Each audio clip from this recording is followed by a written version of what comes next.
Today we have special lecture by His Grace Chanchalapati Prabhu on the occasion of ISKCON founding day. Hare Krishna. This is 1966. Around March and April, Srila Prabhupada was conducting classes and meeting Dr. Mishra and addressing some of the students of Dr. Mishra.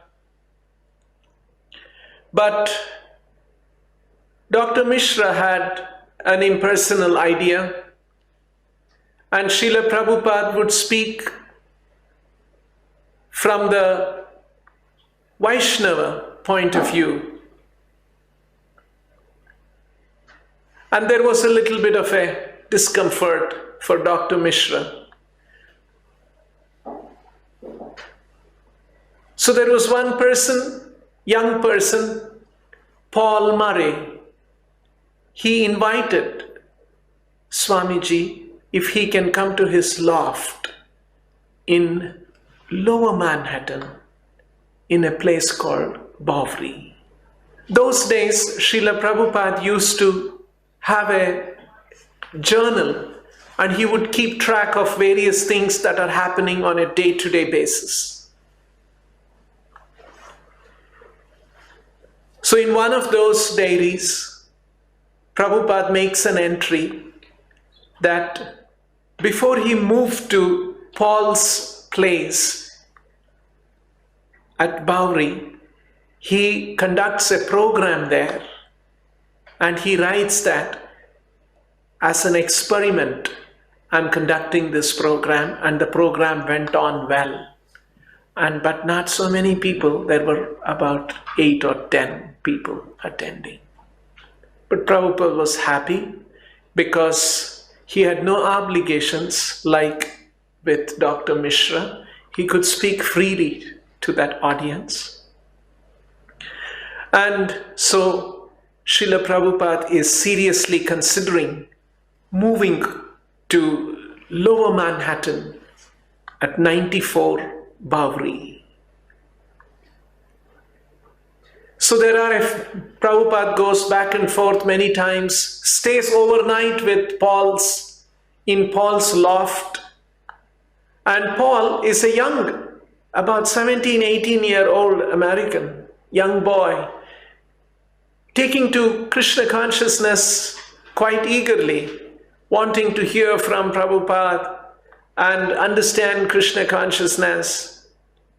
In fact, even Srila Prabhupada encouraged him, and he said that I'll send you to India. And he even had some correspondence with Scindia Shipping Company, asking Sumati Morarji, now I have one student whom I want to take with me, send him to India. Can you all give him a free ticket? And somehow it got declined.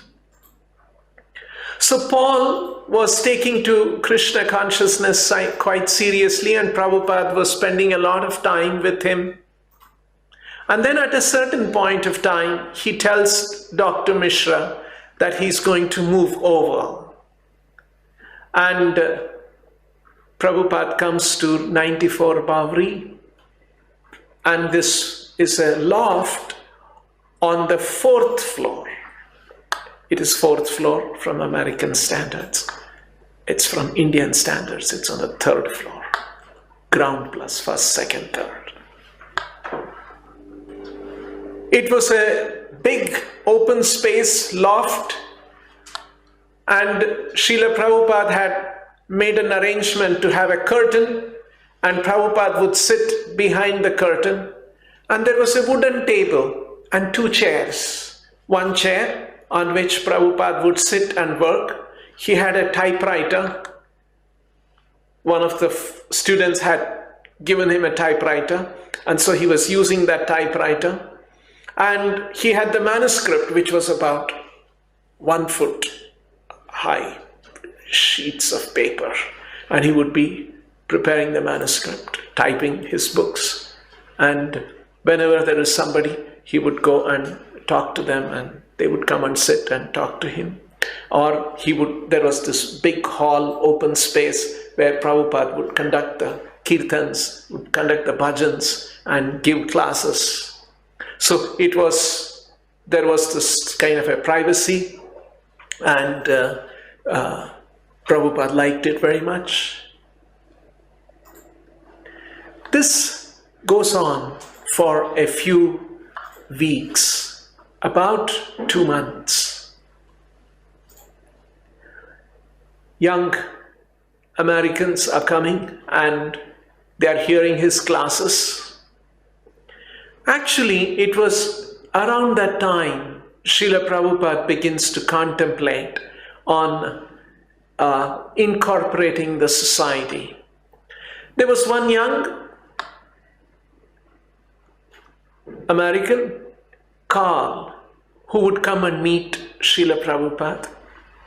And Carl was half black, a young American, who lived with his wife, Eva, not very far from 94 Bowery. And he had a contact with a lawyer, and so he offered to help Swamiji to incorporate the society. And at that time, and he goes and brings that lawyer. On 25th of March, the meeting happens. And Srila Prabhupada has brought with him from India the incorporation papers of League of Devotees, which he had incorporated in Jhansi many years ago. And for some reason, that League of Devotees could not go on, and there were many other aspects to that. We will not go into that. But Prabhupada had carried.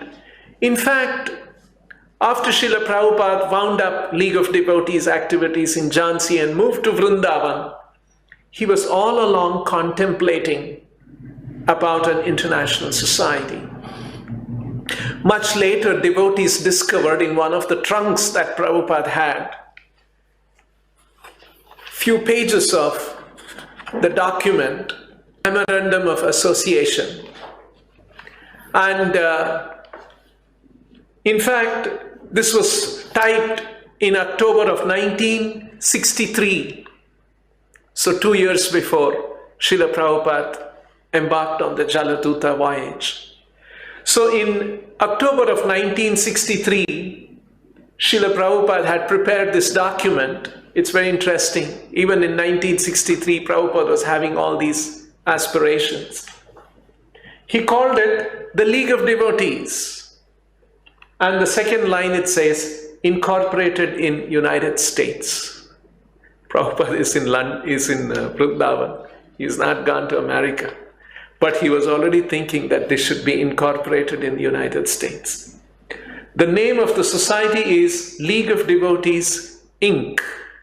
I don't know how Srila Prabhupada had figured out Inc. That's a practice not in India. And then it says, the registered office of the society is situated at Washington, USA, or at New York, USA. So we can see how Srila Prabhupada had, even in 1963, October, in Radha Damodar temple, typing this on his typewriter, but envisioning that this society will get incorporated in America. So when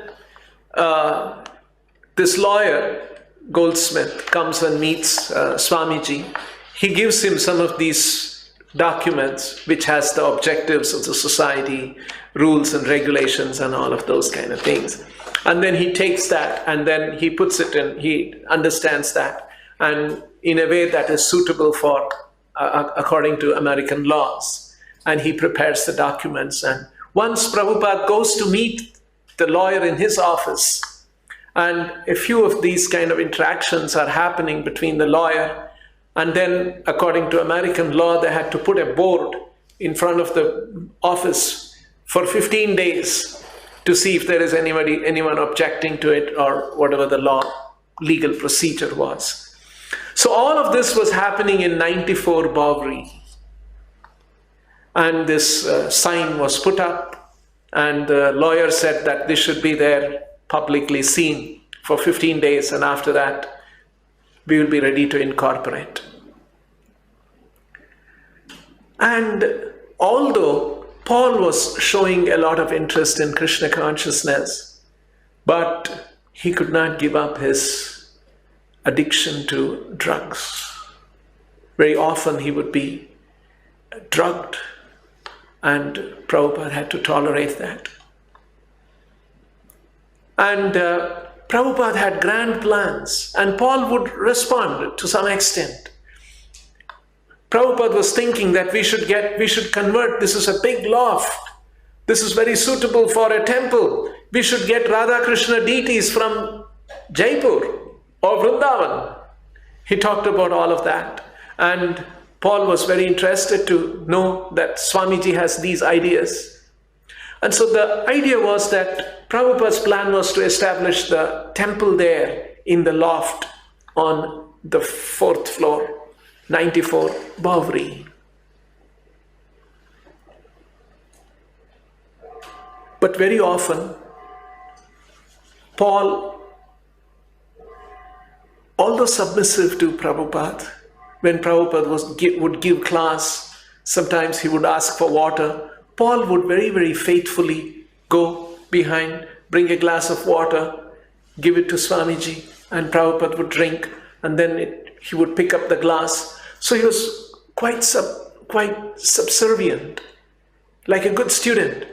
But at the same time, he had this problem with drugs.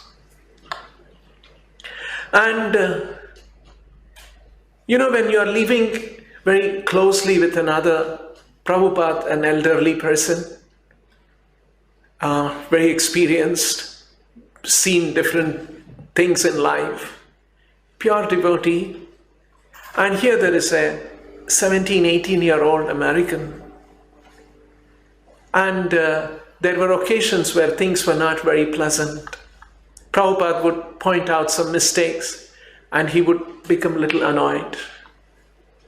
Prabhupada would often, because they had a common bathroom and they had to share, and Prabhupada was very concerned that the soap should not be left on the floor, because Prabhupada, after all, is an elderly person. Imagine he goes to the washroom and there is a soap on the floor and he steps on it.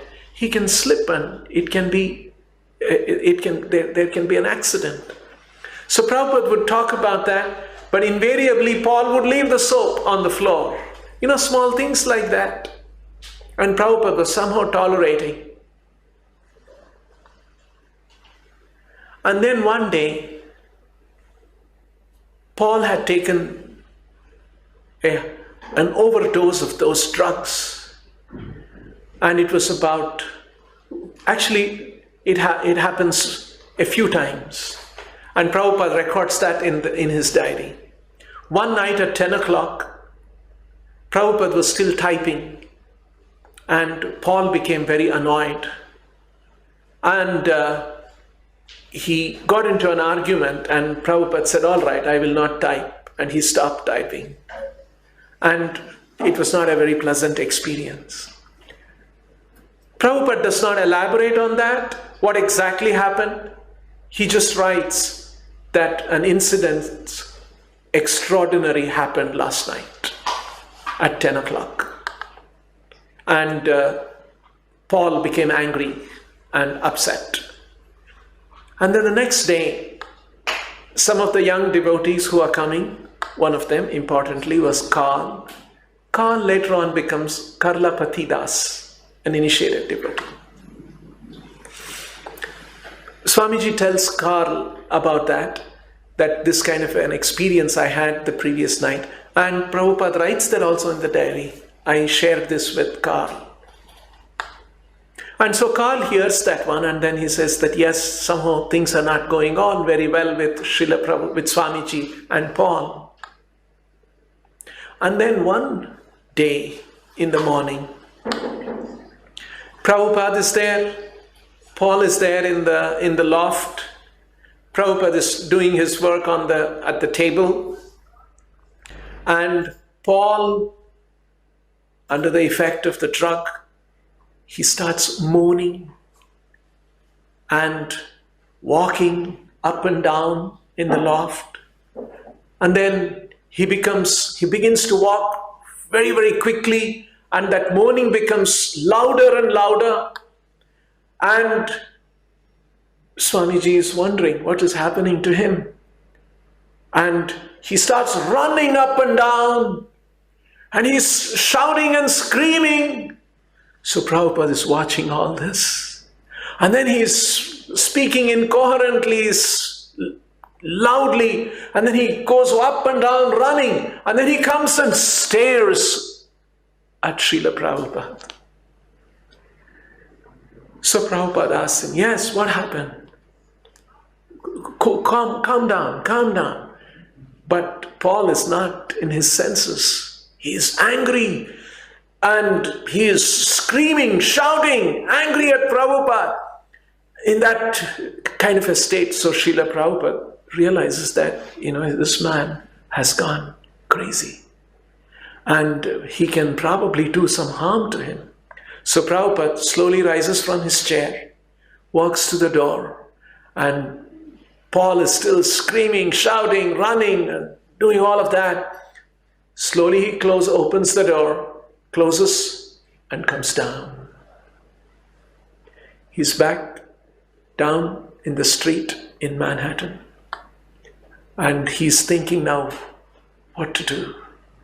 This last few days of build-up of that, some annoying, not very pleasant relationship with Paul had finally ended up in this kind of a situation.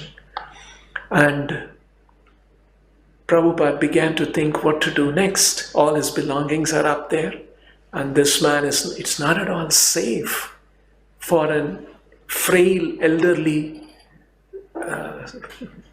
person, sannyasi like Srila Prabhupada, to be in the company of a young American full of energy and going crazy with drugs. And then he goes to a nearby telephone booth and calls Carl. And Carl comes to know that already Carl is aware that this kind of a relationship is developing between Paul and Swamiji. And Carl was very nice, and he says, Swamiji, please come over to my house. It was just 5 blocks away. And Carl comes and takes Prabhupada to his house and invites him to his house. But he also has a loft, and he has a room. It's like a studio probably, or a big hall, living space with 1 bedroom. And he lives with his wife, Eva. So Carl is there, but Carl also has cats and dogs in his house, and his wife, who is not all that inspired about Krishna consciousness. Now, but somehow they accommodate, understanding Swamiji's situation, and he agrees to, and in the living room, Prabhupada is given a certain corner, and he begins to live there. And Carl goes to Paul's loft once again, brings all the different things, and Swamiji is now staying with Carl. And Carl is very interested in Krishna consciousness, and he has long hours of conversations with Swamiji. And Prabhupada is spending a lot of time with Carl, explaining different aspects of Krishna consciousness. And that discussion about incorporating the society is continuing. But Carl's wife is not very comfortable. Swamiji, as it is his plan, now he has informed some of the followers who are coming to him in the loft in 94 Bovary to come to Center Street in Carl's house, and the programs would be happening there. And Carl's wife was not very comfortable. She was a white American woman, and she was not comfortable having all of these visitors coming. And what's happened to our privacy? We had our nice life, and all of a sudden Swamiji has come, and he has appropriated our whole home. And it's his work now going on, and his programs are going on, kirtans are going on, and Carl is spending a lot of time. She's very uncomfortable. And Prabhupada begins to sense that discomfort Carl and his wife are having because of him staying as a guest in their house. You can see these kind of things. Prabhupada would later on also recollect that how he was going from one place to another place, not clear, not having any certainty where he would be. Prabhupada, a highly respected gentleman, a sannyasi back home in Vrindavan, all the different religious organizations recognize Prabhupada as a very realized, very scholarly, very sincere, a great saintly devotee, a sannyasi, respected sannyasi. But here Prabhupada is in Manhattan in this kind of a situation where the host does not want him to be, not very comfortable to have him. So one morning at 7 a.m., Carl and Srila Prabhupada take a walk. And then they must be talking about locating another place. And there was another person who was constantly visiting the gatherings and meetings with Swamiji was Mike. Mike is one who becomes Mukunda later on. So they think about going to Mike's house, and Carl calls from a public phone, and it's 7 a.m. in the morning. And those days, Mike had a job, a late night job, as a singer and composer of a music in a nightclub. So he had just come back from his work about 5 a.m. and slept.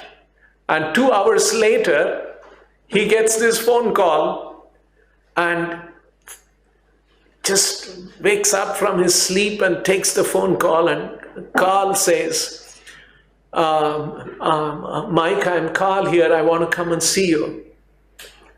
Then Mike says, what? I just slept. It's too early. Do you want to really see me now? And then Carl says, yes, I want to see you, and I'm with the Swami. Oh my God. Carl and Swami, looks like some kind of an emergency. It's so early in the morning. So he jumps out of the bed, and then he says, okay, give me a few minutes to get ready and to receive. And he just jumps out of the bed. And Janaki, at that time, she's not initiated. She was also sleeping. And who's this early morning at 7 a.m.? Somebody is coming to the house and disturbing. You can imagine that. In America, at such early hours, somebody disturbs you, people really get annoyed. It's not done, especially to go to somebody's house. And so Mike is just getting ready to get ready to receive, and already the doorbell rings. So he goes and opens the door and lets him, and Carl is there, Swami is there. And then, hi Swami. Those days, they didn't know they have to pay obeisance, they have to say Hare Krishna, none of those things. They would say, hi Swami. And he invited him to sit inside and in the living room on the sofa. And Swamiji sat there, and Carl was there, and Mike. And Carl began to explain that how things have not been going on very nicely between Paul and Swamiji. And Paul has been going crazy the last few days and last few weeks especially. And so he needs an alternate place. So then Mike begins to understand that he needs another place, and then he's looking for. And then Mike begins to think that it looks like now Swamiji wants my house. And what will happen, And then Mike starts giving excuses. Swamiji, even Carl asks, how long you have been in this place? And he says, last 1 year I've been here. And Swamiji has brought one suitcase, holding a suitcase in his hand, and he's come into the house. And so he's looked at the suitcase and he's thinking, oh, now he's trying to put all things together. Now what's going to happen? Swamiji is going to now appropriate into my house. And so he says that, Swamiji, there are a lot of musicians come here and we keep practicing, we keep singing, drummers and with guitar, and a lot of loud music happens here. Maybe this is not really the right place. And if you give me a few days, I'll find a place. And I have some experience in finding a place. And then so he says that I can find a place for Swamiji. So Carl understands that this is not really the very best of the situation even for Swamiji. And while this conversation is going on, Jan comes, and she has cut some oranges and comes and he says, "Hi, Swami, it was very nice. You had offered that feast last time. I had come there, and it was very nice." Oh, and then Swamiji looks up and says, "Oh, are you Mike's wife?" And she's shocked a little bit. Wife? No, we just live together here. And then there is a flash of disapproval on Srila Prabhupada's face. Can you imagine what's going on? What is this? He's just getting introduced to the American way of life. and of course, but he's absorbed in many other things now. That flash of disapproval on his face dissolves into discussion of other things. And then she comes and gives the fruits for Srila Prabhupada, for Swamiji to honor, to accept. And then they talk about this for a while, and then Carl says, "Okay, I'll have Swamiji in my house for some more time while you find another place for Swamiji." And so with that, they close, and Swamiji rises. He picks up his suitcase, and Carl and Swami walk out of the house. And Mike is watching. Oh my God. And he feels guilty that he could not accommodate. And he remembers that Prabhupada walking away, carrying a suitcase. I think this is one of the very, very significant moments of Srila Prabhupada in the early days in New York. Not having a proper residence and carrying his suitcase and early in the morning at 7 a.m. moving around, and in the house of somebody who's not very comfortable to have him, going through all these kind of situations. So Mike looks up in the local newspapers and identifies one place, and then he calls up Carl and says that I've spoken to the landlord. There is one place not very far from where they are, and if they could come and look up the place. And he gives him the address, and then they decide to come and see the place.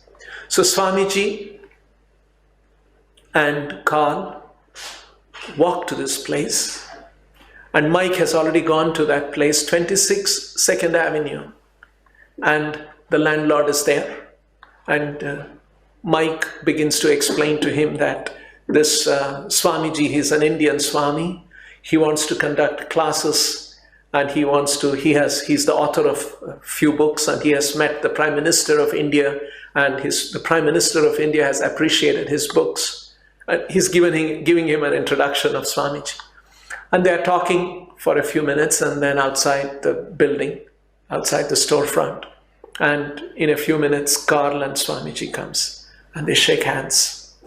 And Mike introduces Swami. And then the landlord says, "Can we see the place?"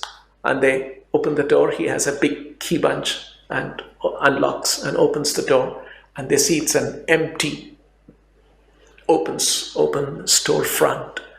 And there was some kind of a gift store. And so on the glass, it had big lettering, matchless gifts. And the big hall, and then it was just bare hall, wooden floor, white walls, and here and there was patches. And then the landlord said that I'll get this painted. And the advantage Mike saw was that this is right on the ground floor and opening into the street so that more people can come.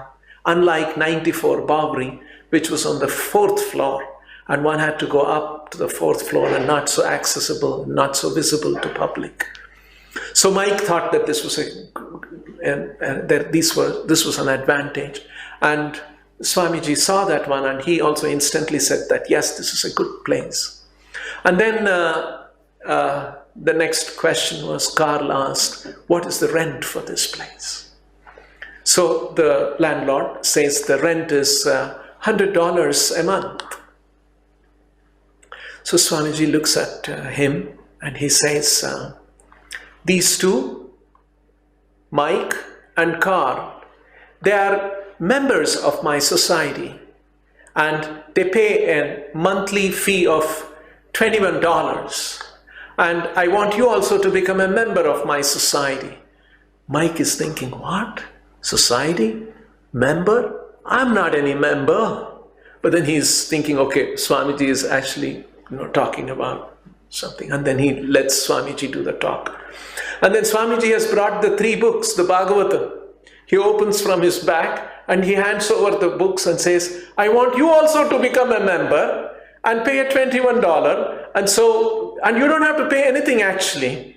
You become a member, these books are for you, and we will deduct that $21 from the monthly rent that we have to pay.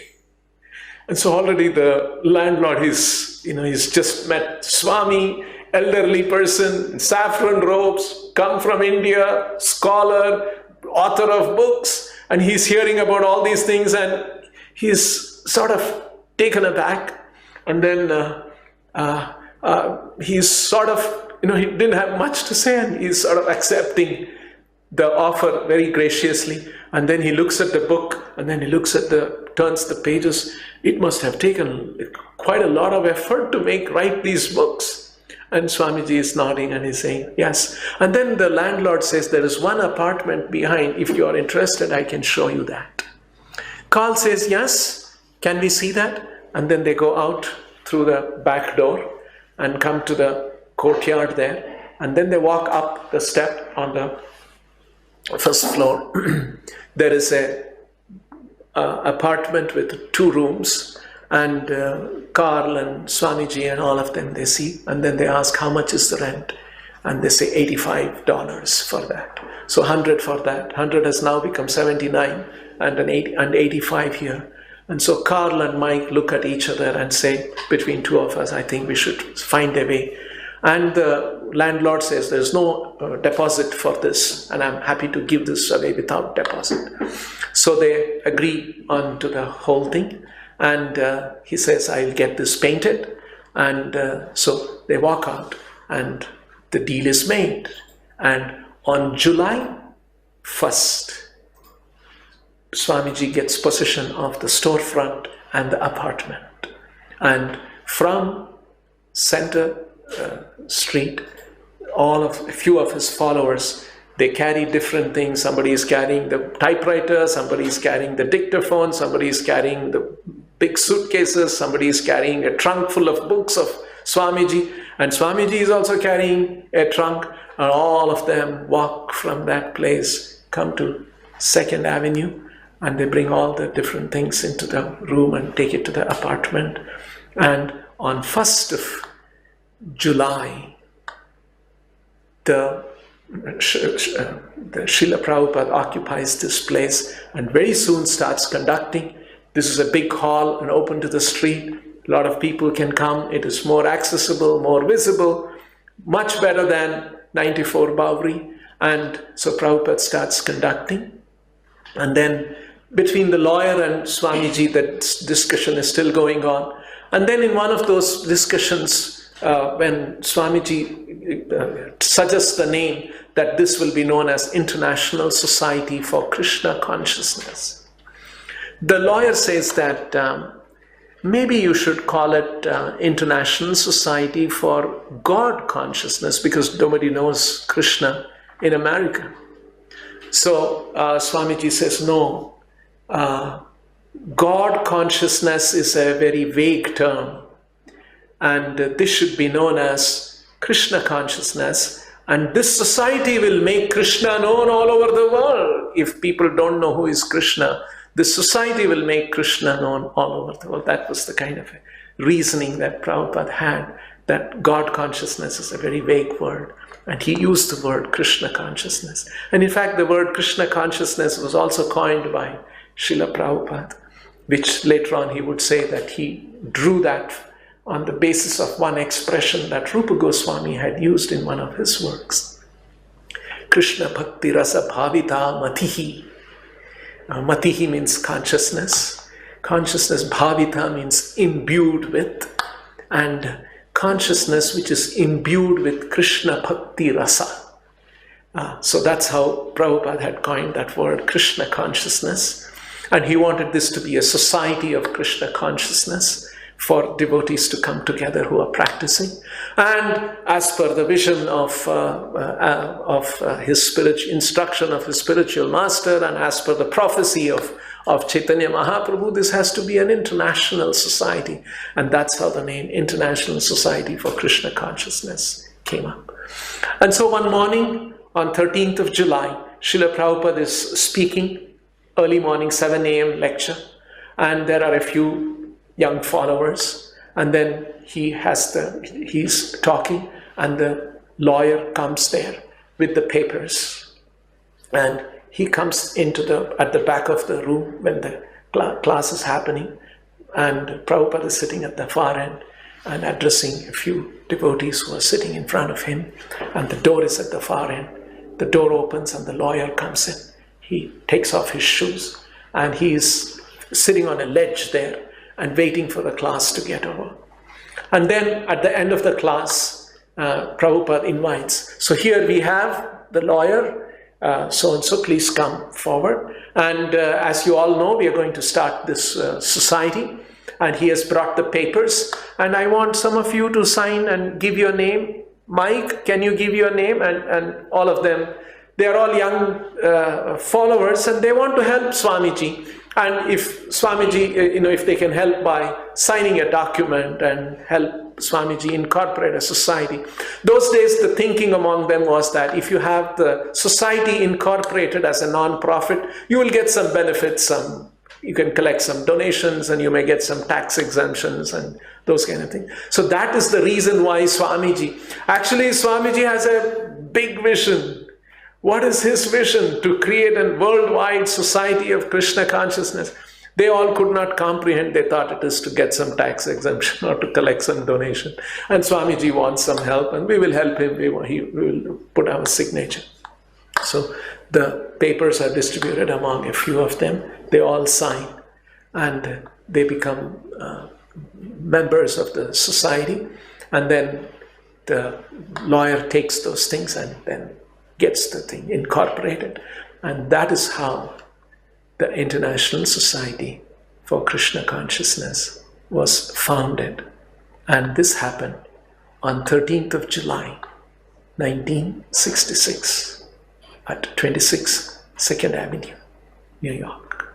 And that was the first formal temple. It was Prabhupada's own place now. He was not sharing with somebody, and so he was freely able to conduct.